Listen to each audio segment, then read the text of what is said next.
summer heat is gone. Hurricane season still has a few more weeks to go, the rest of this month and next month. Meteorologist Corey Smith explains what we can expect.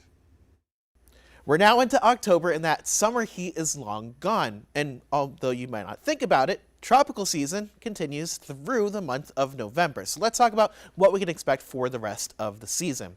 Hurricane frequency peaks in the middle portions of September. After that, it really starts to drop off very quickly. We start to lose some of that heat in our oceans as we start to transition seasons towards this time of the year. But storms are still possible. So let's talk about what we can possibly expect through the month of November. Taking a look at the history of things, since 1950, 23 hurricanes have made landfall along the coast in the United States. Notice nothing north of North Carolina. Here in South Carolina, we saw 2 landfalling hurricanes, but the big thing to take a look at is Florida with 12.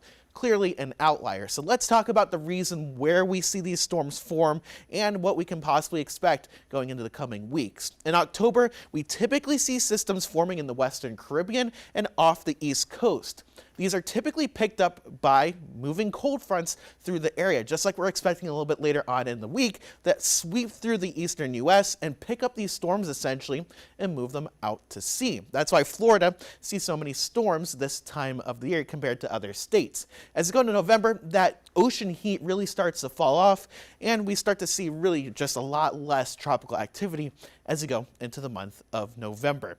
Let's take a look at this week though, and this is going to explain why we don't even expect that much to form in the coming weeks. This is the upper atmosphere, and there's 2 things I want to show you right here. This is the polar jet stream dipping down as we go into this week. That's that cooler air that we're expecting towards the weekend. But notice to the south here, another area of wind, and this is the subtropical jet, and this becomes a little bit more active, especially as you get towards our winter months. And an El Nino year like this is textbook seeing that subtropical jet. But the big thing to notice with this is that it increases the winds. So that means that any storms that do try to form have to battle all of this wind, and that means they stay very disorganized or really don't even form at all as you get towards this type of a pattern in the forecast. And you can see that as you look at the next 7 days. We have Philippe still that's moving straight north as a weak system over the coming days, but nothing else is expected to form here in the near future.